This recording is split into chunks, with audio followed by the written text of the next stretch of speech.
الرجيم. بسم الله الرحمن الرحيم. قل الحمد لله وسلام على عباده الذين اصطفى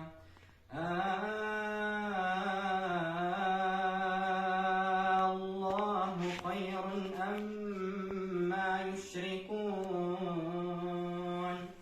أمن خلق السماوات والأرض وأنزل لكم من السماء ماء فأنبتنا به حدائق